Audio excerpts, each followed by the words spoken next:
Welcome to another episode of Do You Really Know God? Tonight we're going to talk about David. As a lot of people pretty much only know about David with David and Goliath and the battle there, but there's a lot more around to David. I'm going to start off with Samuel 17, 45 through 47.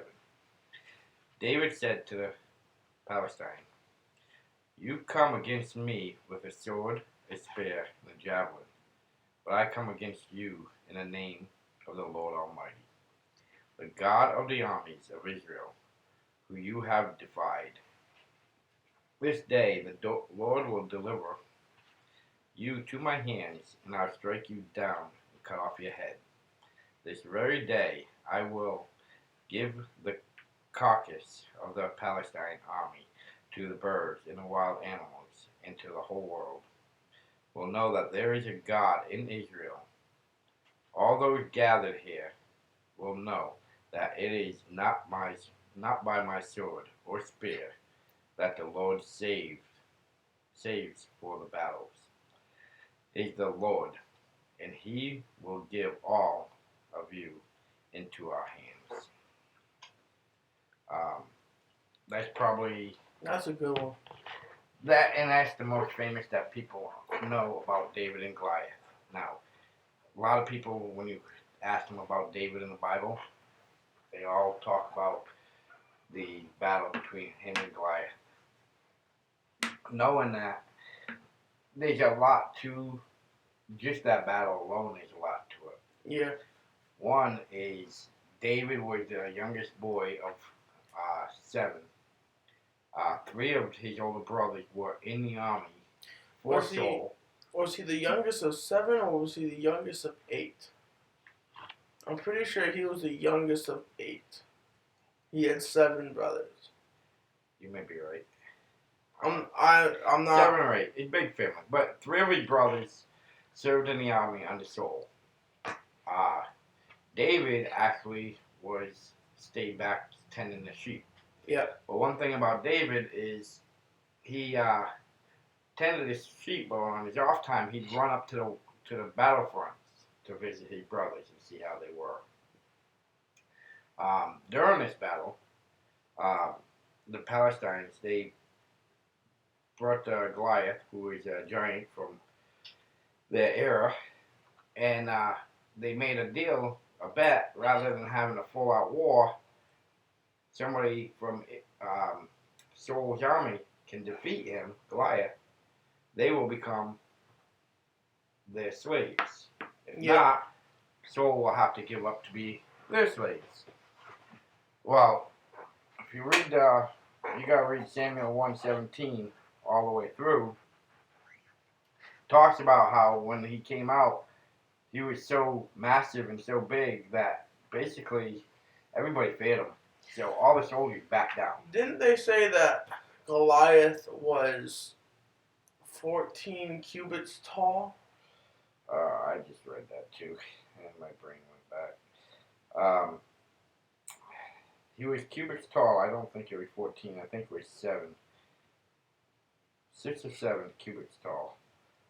And how big is a cubit? I do not know offhand. I was told 1 cubit was like 1.5 feet. Okay. That's what I was told. I'm just trying to get some type of reference here because, one of the biggest things, you hear a lot about it, like in sports, especially MMA and boxing and stuff, but, you hear a lot about, this is a David and Goliath story. I know there's been a few times where where sportscasters, when it's a not very well known or a very weak team versus one of the best in the league, they'll say it's a David and Goliath story. Yeah. Well, basically, you sum it up. His height was 6 cubits in a span. Whatever a span is. You mean like a wingspan? It just says his height was 6 cubits cubits in a span. Huh. Rule of thumb is what somebody was telling me is of their knowledge, and this is somebody who knows a little Hebrew back then. Yeah. Studies this kid I went to school with. He said basically that person Goliath about between 8 to 9 feet tall. I heard something about that. That Goliath was, I think, 8 feet tall. But mind you, like 8 feet tall, like a lot of basketball players are hitting 7, 8 feet. So it's people are like, that's not really a giant. Well, back then, the average height of man back then was 5'1". Well, so when you're 5'1", somebody 8 foot comes up, that's a giant to you. I mean, no, that really is a really tall person, even for this day and age, because the average height for a male is 5 feet 10 inches. But basketball players, the tallest basketball player. Let me fact check myself real quick. But I think the tallest basketball player ever recorded was 7 feet 10 inches, and even him, like if you watch any of the games he played in, from Africa, right? Well, there's two people. There's Yao Ming, who used to be the tallest, but I think the tallest now. Now this is NBA. I don't know anything about. Maybe there's someone taller in the European leagues or something like that. But now, and he's playing in the NBA to this day. His name is Taco Fall, or Taco Fall, and he's a Senegalese basketball player. I believe he's from Africa. But he's 7 feet 5 inches, and he is one of the tallest people who have ever played. Let me see. I know there used to be a player, from China. He was 7'6". And these are like the tallest people. Like, to put it in perspective, who's the biggest basketball player you can think of off the top of your head? What is it? Would it be Kareem or who's the other one? Shaquille O'Neal? Yeah, Shaquille. He's 7'1". How about Shaquille? Let me see. You talking about Hakeem Olajuwon, or are you talking about Kareem Abdul-Jabbar? Let me see. Kareem Abdul-Jabbar is 7 feet 2 inches. But now you gotta think about it though. Like you say, the average guy now is 5'10". Yeah. 7 feet really ain't that much bigger. It's about a foot. I mean, yeah, it's bigger, but it's not. It's a little over a foot. But you think about when your average height of a male was 5'1". Oh yeah. Now you're talking 2-3 feet. That's a pretty huge difference. Right, but I don't know. That's something that's always been crazy to me. Is someone says 8 feet isn't that tall. 8 feet is tall. I don't care how. Even if you're 7 foot, you're looking up at an 8 foot person. Especially being 7 foot, you're used to being one of the biggest people that you know, and you walk up and there's this guy that towers over you. Yeah, but you gotta think about it too. When you think of a giant, you think of Jack and the Beanstalk. Oh yeah, we're the size of their pinky toe. Yeah. Yeah. So. No, I understand that, but and one of my favorite things about David and Goliath is when I was a sophomore, I was taking world history, and I had a teacher. I can't remember his name off the top of my head, but he was a really cool guy, and he was teaching us about Egypt and all that, the Palestinians and what were they called? I can't remember off the top of my head, but some Middle East, countries. Yeah. And he was telling me that they found, a skeleton that was 8 feet tall. Yeah. Yeah. I mean, they've always been at certain heights. Now, one thing though that is like I always tell everybody, you work smart, not hard. Yeah. If you think about it, David had God on his side. And God really didn't give David a lot of strength per physical. Right. Well, he was a small guy, He's a even small- for average, wasn't Yeah, he's a small guy, but not only that, he's only like, I think he's like 15, 16 years old. He's he? young. Yeah. So, but he didn't have a lot of strength. But he used the wisdom that God gave him of being smart. Goliath was ready to go hand-to-hand combat with swords and fighting. Yeah. David was smart. He used the slingshot.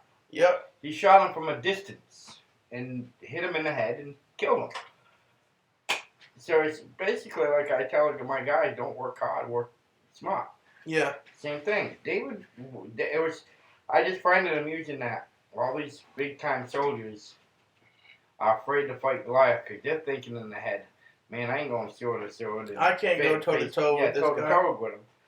And yet, here's a young sheep boy, comes in and says, yeah, I'll fight him, no problem. Yeah. And at first, it's funny because Goliath, like they say, how he's had this armor plate on made of brass that was, I forgot what the measurement they said, but it wasn't pounds, it was some measurement.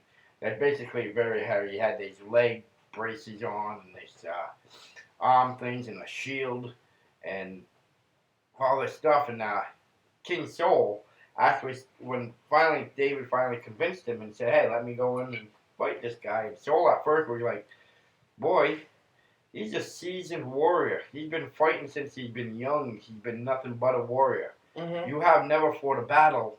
How are you going to fight him? Yeah. David came out and says, hey, I watched the sheep. The lions come to take the sheep. I got to fight, go chase down the lions. Fight and kill the lions to get my sheep back.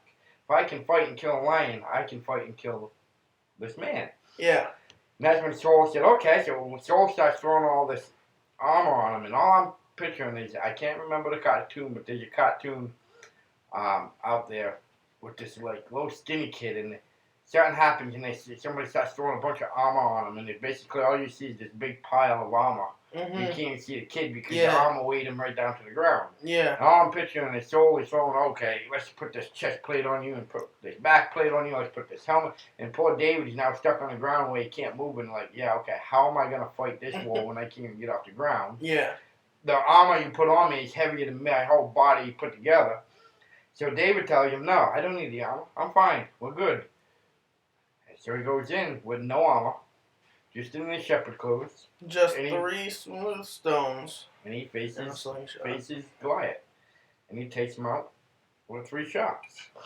Kind of like the saying is, you don't take a knife to a gun battle. Well, actually, I'm not positive on this, so you can fact check me. But I'm pretty sure it wasn't just Goliath. It was Goliath and 2 of his brothers. And he got 3 smooth stones, 1 for each person. And he hit Goliath, killed Goliath, and they all ran. I think that's how the story goes. You want to fact check? How did the story of David and Goliath go? It was Goliath with 2 brothers, and then David. Well, there's a whole army there. Right, but that's who they had to fight, and David got 3 smooth stones, and 1 for each giant, and he hit Goliath, and then the others ran, right? Depending on what story you heard. What do you mean? Because there's the kid version, which is different than there's different versions of David and Goliath. So what's the most common version? Like, what's the one that's in the Bible? Okay, here's right here. As the Philistines moved closer to attack him, David ran quickly towards the battle line to meet him. Reaching into his bag and taking out a stone, he swung it and struck the Philistine on the forehead. The stone sank into his forehead and he fell down, face down to the ground. So David triumphed over the Philistine with a sling and a stone. Without a sword in his hand, he struck down the Philistine and killed him. David ran and stood over him. He took a hold of the Philistine's sword and drew it from his sheath. After he killed him, he cut off his head with the sword.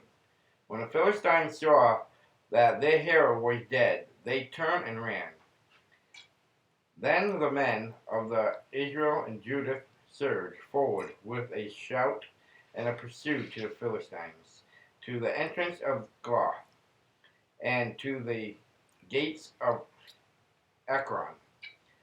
Their dead were strung across the can't say that word. Sharam road to Gath and Uruk. When the Israelites returned from chasing the Philistines, they plundered their camp. David took the Philistines' head and brought it to Jerusalem. He put the Philistines' weapon in his own tent. So basically, it wasn't really brother, but it was the whole army, the whole Philistine army. Maybe there are multiple versions. The one that you read, I'm assuming, is the one that's straight out of the Bible. Yes. But I do remember hearing about Goliath coming with two brothers. He got a stone for each brother. I've never heard that version yet. Neither have I. Really? I heard a story. It was, I think it was in a video, so it could have been false. But it was basically one of those motivational videos. And it was talking about how David, why David got 3 stones. And it wasn't because he was scared he was going to miss the first one. It was because he needed 1 shot per giant. And technically, what a version is, he had a bag of stones. Mm-hmm. Because one thing as a shepherd, how David did it, he had a bag of stones that he had. That he used to save the shepherds and Right. to protect the sheep and to protect them. But everybody knows this story very well with David and Goliath. I mean, it's one of the biggest battles in histories to the Bible. It's definitely the most famous, most famously referred to when, you're down and out. Like an underdog story. And they talk about, I mean, everybody knows the thing. But, did you know that he's not David's first claim to fame? He killed the lion too one time, didn't he? Well, obviously he killed it multiple times. Yeah, but that wasn't his claim to fame either. Know what the first thing that made David famous? What's that? He was a musician. Really? Yep. But you didn't know that. I did not know that. A lot of people don't know that. His claim to fame was first thing, well, he's a shepherd boy that helped his father, but he wound up becoming a musician. And that's where he really started getting his name out. And then, after that, is when he defeated Goliath. And he went on from defeating Goliath. After he defeated Goliath, he basically took over as king from Saul. There's a lot of things about David that people don't follow through because they know about the David Goliath story and they leave it at that. Right. But basically, Saul was afraid of David. And that's what tried to have David banned and killed a few times. And David actually wound up killing him to take power and to become king. Once he became king, David was an adulterer. Did you know that? I did know that. Yet he is still following of God. He was also a murderer. He murdered a lot of people. Yeah, I heard about that too. He had one girl that he had an affair with. He had her husband killed. Like people end the story at David and Goliath. Right. And then it got to a point where, one point of David's reign here is he actually lost touch with God for a while. And when he did, he lost his title as king. He got actually chased out of Israel and lost his power and lost his king and all that. That's another thing I didn't know is that he didn't have a full reign as king. I thought he became the king and then died the king. He did die the king. He actually did die the king. But when he lost touch with God for a few years, and he really went down the slope. Yeah. And where he's really having a lot of adultery things, he had a lot of murderous things going on. I was told, or I've read somewhere, where he turned into like an alcoholic, Okay. basically. Yeah. And he basically lost everything to where he was actually chased out of Israel by, who it was, I can't remember. But he's chased out of Israel and banned his kingship. At that point, he went into hiding for fear of his life, because they wanted him dead. Right. And he did a few years out and about and basically refining himself. And the thing is David was the third king of Israel. Yeah.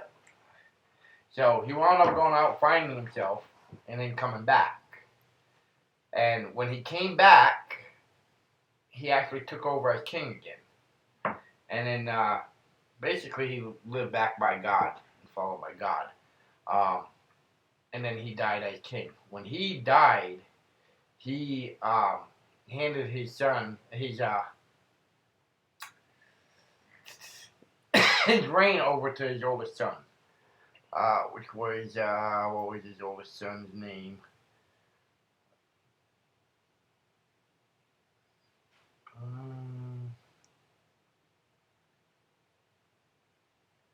Can't remember his oldest son's name. I'm trying to remember. It was. It's a weird name. Was it? Yeah, it was something like. Ishmael or something, Yes, wasn't Ishmael. That's it. Yes, I know it was a weird name. Who basically took over after David. it? Yeah. But going into that, I mean, David had a very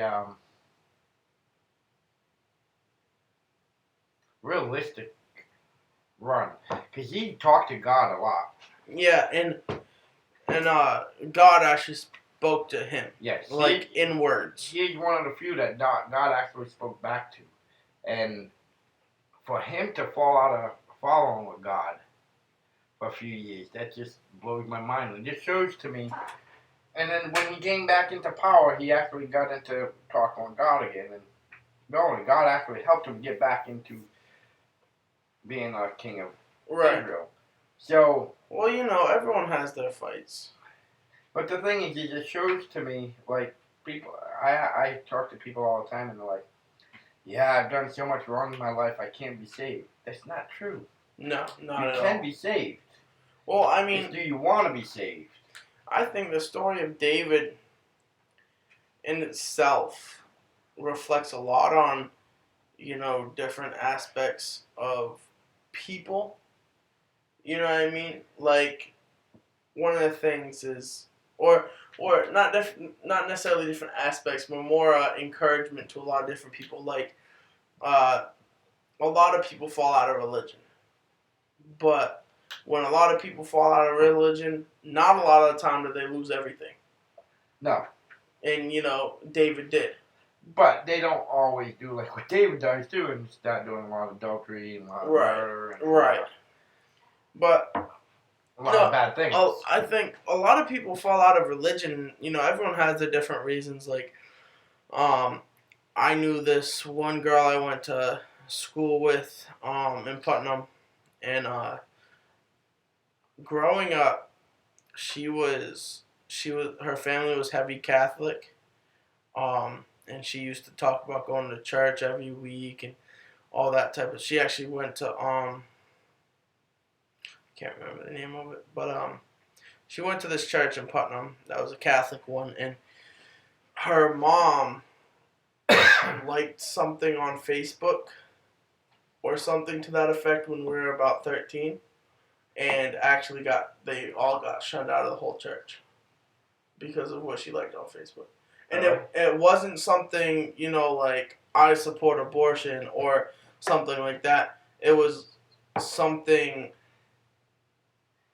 I think it was like one of those sex jokes. See, here's one thing I'm going to say. and I'm going to say this, and you can call me blasphemy or whatever I want, whatever you want to call me. But any church that's going to shun somebody away just because of a like of a post or because you don't like their lifestyle, because it's not living 100% the way you want them to live. Right, or you don't like what they're wearing. Or you don't like they're wearing at church or something to that effect. Shame on you. You are not a follower of God. And I will call you out. Every church that does that. I will call you out 110% because Jesus walked with the biggest sinners in the world. Moses was a sinner. David was a sinner who fell out of, he fell out hard with God. Yeah. And to the point where he was actually, they said in a few phrases in the Bible, where he's actually like disowned God type of fallout. And then he came back and God took him back. What's his face?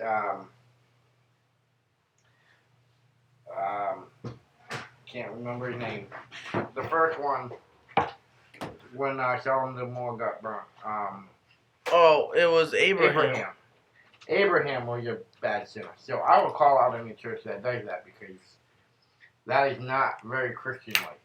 Well, yeah, but what was crazy to me was because this was actually right around the same time I fell out of religion.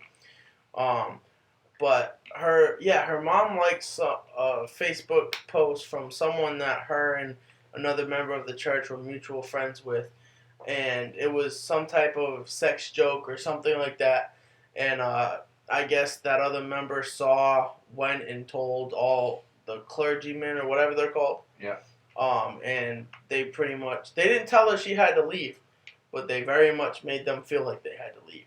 And that's the problem why people don't like churches, because churches judge too much. And here's the problem. You're a church. You're not supposed to judge. There's one judge in the world, and that is God himself. Right. Other than God, we don't have the right to judge people. Right. But she was, I was talking to her one day, and she was telling me about how she fell out and all this type of stuff. But it was just crazy to me about how the smallest things you do can affect your life, and because they were devout Catholics. Like, she went from at 13 being Miss Holy to within a span of a couple months she was all cracked out and stuff like that, because she felt like God didn't love her, and she felt like, And a lot of that, believe it or not, people sit there, but God has nothing to do with the church. Exactly. Love. That's man-made. Right. Church is supposed to be just a place for like-minded people to go praise Him. But that's Jesus said it yourself. You do not have to go to church to love God or to go to heaven. And I think the best part of David's story is that he fell out so hard, but at the end of the day, he came back, and God accepted him back. Exactly. And God put him back into the reign of Israel. Yep. Now I told you he is a musician. That was his first glory to fame, right? Yep. What instrument do you think he played? Back in that day, probably like a trumpet or something. He played the harp. The harp. And they said he's a mean harpist. So, just a little tidbit about David. Believe it or not, that's one of the most instruments. Because I know how to play guitar, I know how to play drums, I know how to play piano, trumpet, saxophone, marimba. I know how to play a lot of instruments. But I think the harp is the one I'm most intimidated by. Believe it or not. Only because I feel like to be a harpist, that's what they call them, right? Yeah. Harpist? I think so. Sounds good.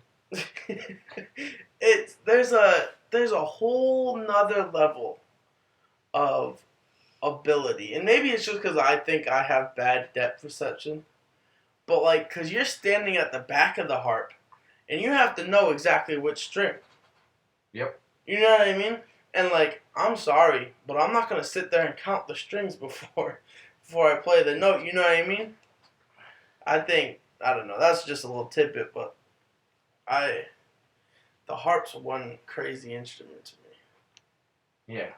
So I thought it was kind of, when I found that out, I've actually heard of it before, about him being a musician, but I didn't think he was actually known for it. Right. Well, I think, because I'm a musician, I don't try to hide it or anything. People have told me that before, but I didn't remember. But it actually talks about it in the Book of Samuel, about his harp playing. Really? Yeah. Where did he live? He lived in Jerusalem? Well, he lived in Jerusalem, but he's original from Judah, originally. Devil came down to Judah. Yeah. He was looking for a heart to steal. And then they went to Israel, obviously, when he became king, because it was David actually fought his way to get Israel back. Right. But this is another tidbit fact. Now, when they were trying to get their freedom and working their way up to get to Israel and all that, David got Israel, and it was told or thought in the Bible that God was going to have David build a great temple. Yep.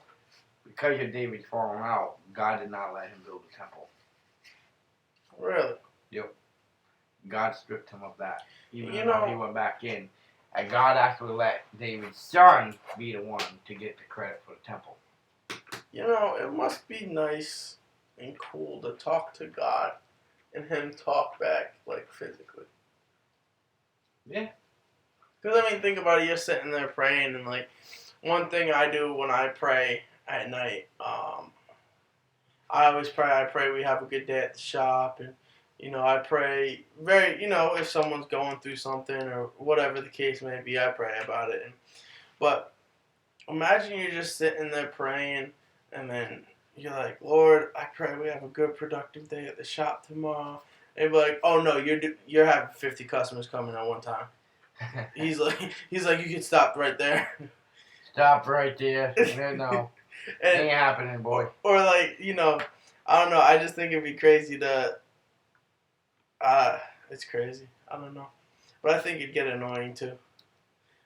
Cause like, I watched the show. I've mentioned it a few times on the podcast called the Good Place, Yeah. and they have this running joke, about almond milk, how it's supposedly bad for the earth to make almond milk. Yeah.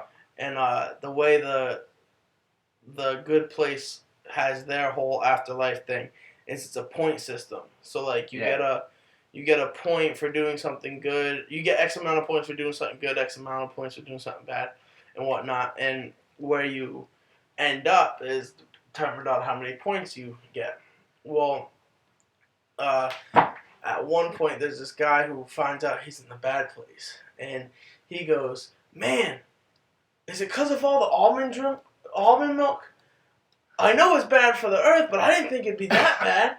And, started freaking out. So I'd like to think if you could talk to God and you're just walking through the store and you're like, I think I'm going to try almond milk this time. He's like, don't do it. It's a trap. David's oldest son is Absalom. Absalom. Absalom. That's what we're going to say. Fact check us if you know the real pronunciation. It's spelled Adonijah. Is that a D or a B? That's a D. Alright, are we looking at this one or are we looking at this one? Looking at that one. Oh, okay. I was looking at this one. I thought I was dyslexic for a second. Okay. What is that? Adonijah? Adonijah? Do you know David's oldest son's name? Or how to pronounce it. Where is it? Right here. Adonijah. No, Adonijah. Adonijah. Adonijah. He has some weird name. Don't name your kid that. Definitely not. They're gonna get bullied in high school. Well, one thing that gets me with this time and era with the Bible, you get people like David. They have an old name, David. Yeah. You got John the Baptist. You got some normal names. Yeah. Then you got some names that I don't know what the heck they're pulling out of there. Well, I just, I'm assuming that means something in Hebrew. Because, like, I know a lot of people, like, for me, when I name my kid, I want it to actually mean something. And, like, Well, believe it or not, even like David's name wasn't really David. It was a Hebrew name. Adonijah. That was his name in Hebrew, because I've actually read something on it, what his real name was. Yeah. In the Bible, because it's all converted from Hebrew, Yeah. David is what the Hebrew version of it is. Oh, so these other names, they don't have a Hebrew version. Yes. Oh. They don't have a new name, American version, we could say. Right. Here's the thing is, because I hear comedians make jokes, and I hear a lot of people make jokes, is you're in the Middle East, back in Christ's time or before Christ. Yeah. Who is named David? Who's named John? Even if you go to the Middle East now, they don't have the American names like that, most of them. They have these Aja, Muhammad, and all kinds of other names. Right. But that's the actual thing. David's name wasn't really David back in the day. It was whatever the Hebrew version of it was. What they did in the Bible, when they translated it from Hebrew to English, they translated the names to an English type name. But I don't know. I think it'd be funny for him to actually be named David, and he's walking down the street and be like, "Hey, David. Hey, blah blah blah blah," and they're just walking down the street. I don't know. I think it'd be funny. But that's the true reason is because of the translation. Right. It's all in the translations. Well, there's a lot of miscommunication with the translation. Something I've noticed. As I learn more about the Bible, like there's a lot of things.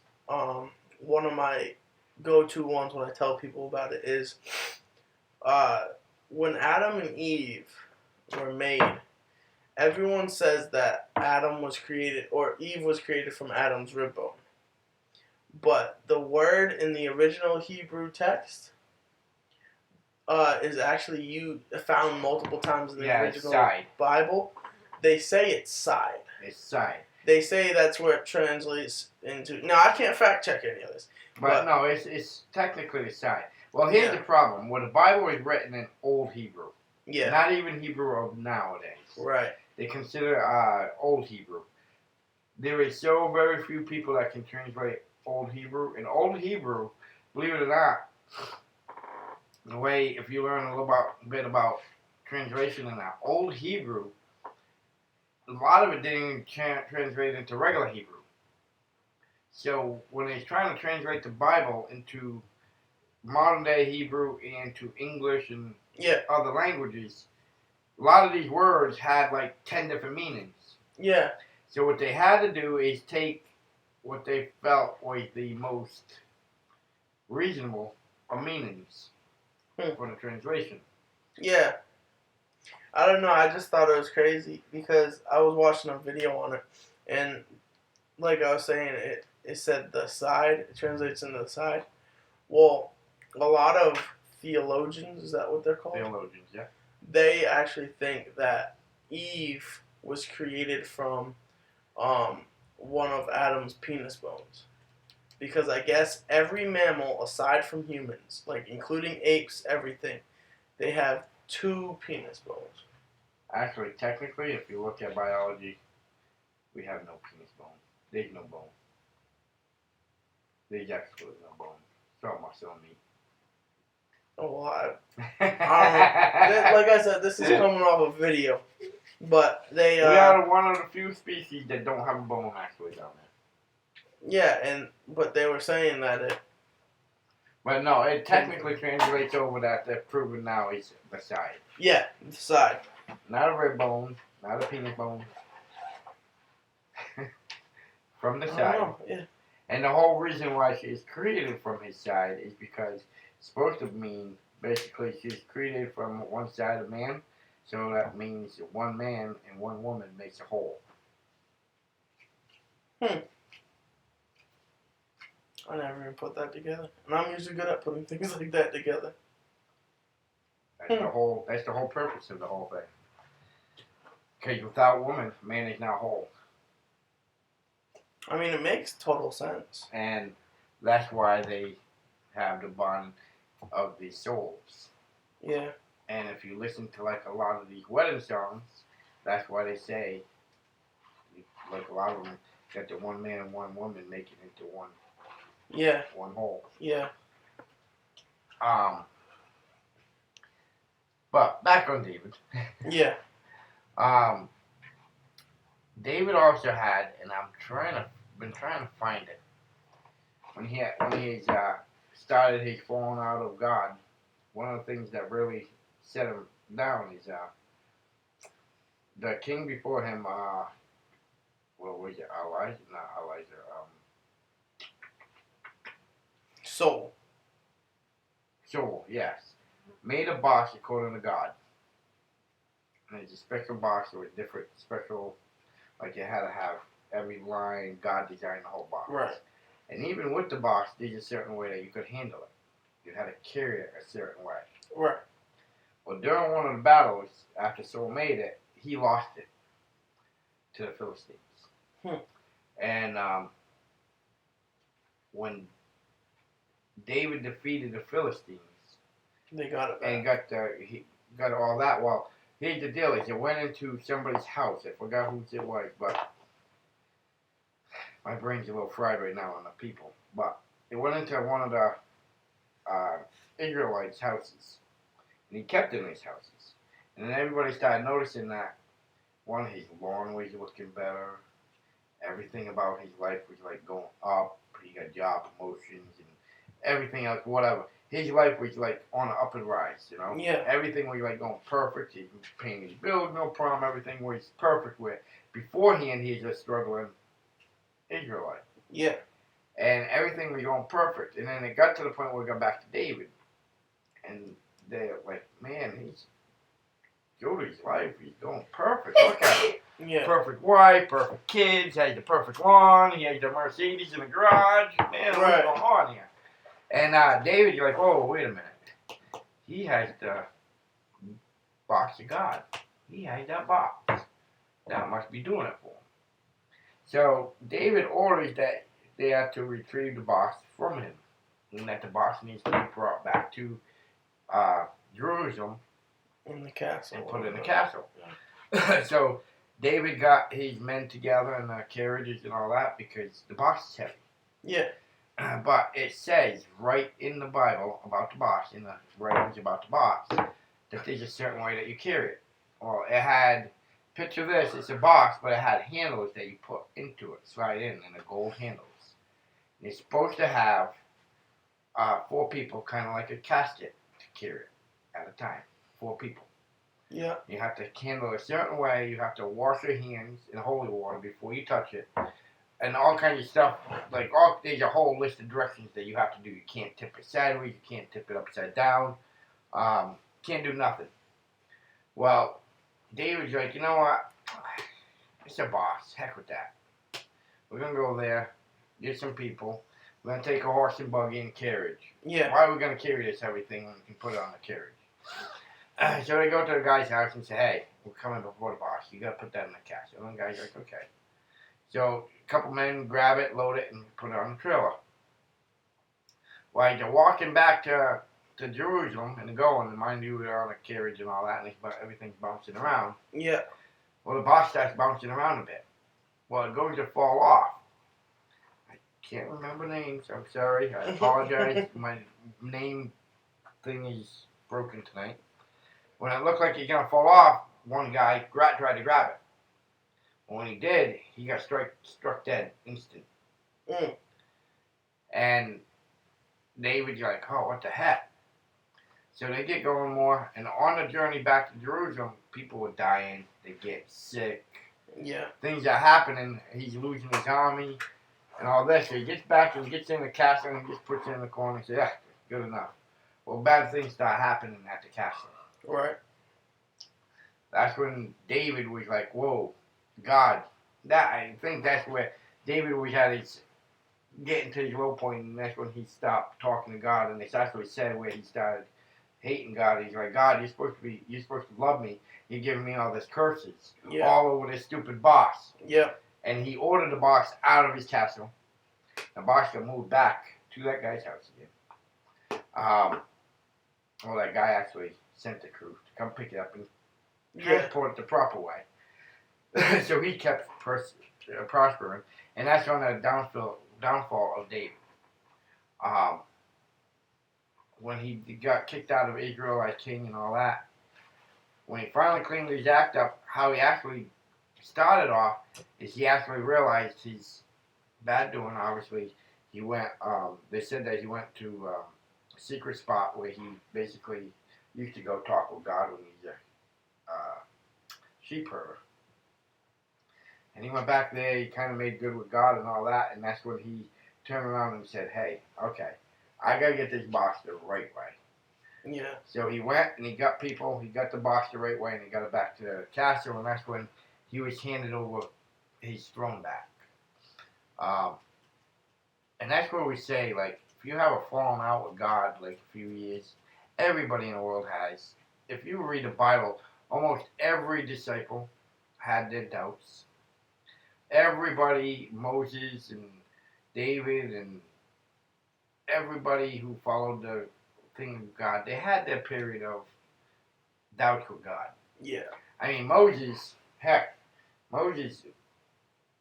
tried to do something when he was younger, and it backfired, and he basically shunned God away, and he went and lived in the mountains for 40 years before he talked to God again. Yeah. So everybody's had their little falling out with God. But the thing with God is God has always taken them back. Yeah. Once you're ready and you basically make amends. Because God is a forgiving God. God is a very forgiving God. And like everybody else in the Bible, we all make mistakes. We all have our falling outs. We all have our little separation, just like basically any other family. You know, always have your moments. But David wound up coming back and reigning. And when he cleaned himself up and came back the right way, he actually ruled for another 40 years before he died. And that just shows how young everything started for David. Yeah. Because David basically started, well, he's a shepherd boy. He defeated Goliath. He's only like 15 or 16 years old. Yeah. He wound up killing Saul and taking over as king at like 20 years old. And I think he had his little falling out around 25 or some stuff like that. Because he wound up dying at age 70. So, you gotta figure he's young, dumb, had growing pain. He became king. His head probably got really big. And right. Thinking he could do no wrong. With all that pressure and, you know, expectations on you at a young age. And he defeated a lot of people, a lot of battles. David was actually, they said, the bloodiest king that Israel had. Because he won the most battles. Right. And he advanced the kingdom of God the most. Granted, there was a lot with war, but he did the most advancements. But sometimes that's necessary. That is absolutely necessary. So with David, I mean, there's so much more to David than the David and Goliath story. Right. I mean, granted, David Goliath story is probably the most fascinating part about David's life. What people don't want to hear about his falling out of God. People don't want to hear about him having sex out of wedlock. People don't want to hear about him about cars and murder. Right. Well, I mean, it's just like anything. People don't want to hear about the bad. They want to focus on the good. Exactly, and you know what? I blame a lot of churches on this too, because a lot of churches, they only preach what they want you to hear in the church of the good stuff. Right. Because they don't want you to know that the actual disciples did bad. They don't want you to know that David did bad. They don't want you to know that Moses actually did bad. And Abraham. Right. But believe it or not, they all did their crimes. They all did bad. They did their sins. Oh yeah, the only perfect human to ever walk this earth was Jesus Christ himself. Exactly. Everybody else has created their sins. They all did bad. A lot of churches don't want you to hear that because they feel, oh, if you hear that, you're going to think sin's okay. No, that's not what they're saying. They're not saying in the Bible that the sin's okay. What they're saying in the Bible is your sins can be forgiven. Exactly. And I think that's the biggest thing is when you as a church, if you teach about how bad sin is, which don't get me wrong, I'm not saying sin is bad, but if you only teach about the good things and not how they did wrong and came back, then really all you're doing is setting your followers up for failure because you teach someone that if you do something wrong, you're going to hell and God's going to hate you. The second they do wrong, you already messed them up mentally. Yeah, now they're gonna lose faith. Exactly. What you gotta do is teach them that God is a loving God, and there is forgiveness for your sin, but there's a process to go about it. You can't just say, "Hey, sorry, God." Yeah. There's a process to it. You gotta be sincere. You gotta repent. You gotta create a bond with God, and you gotta make sure you follow our steps and clean up your act after that. Right. Can't keep going on the bad ways and expect God to forgive you. But with David, I mean, he had 70 years old. I mean, he had a long life, but he had this. With the long life he had, we always just focus on that one little tidbit about The 15 minutes of fame. Yeah, the one battle.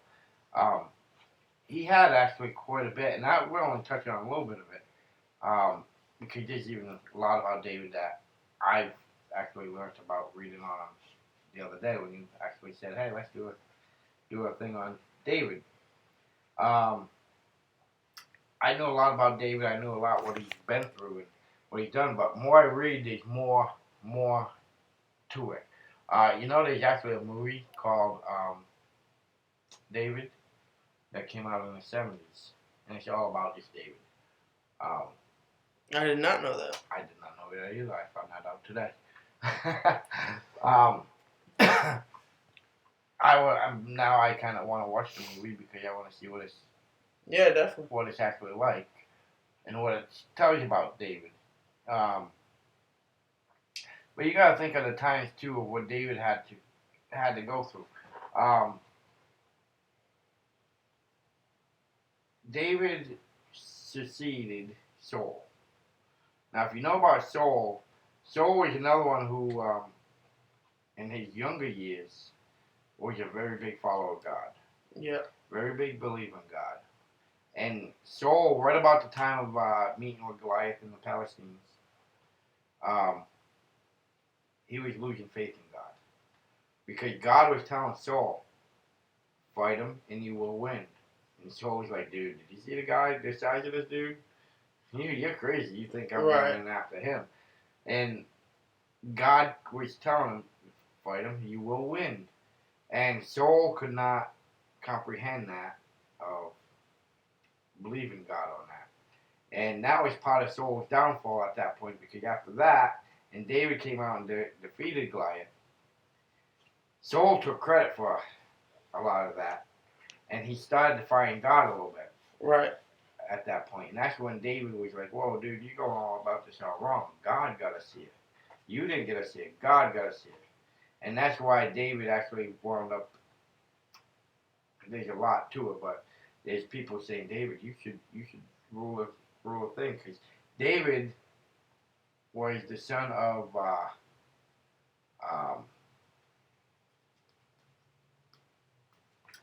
oh God, what was the son?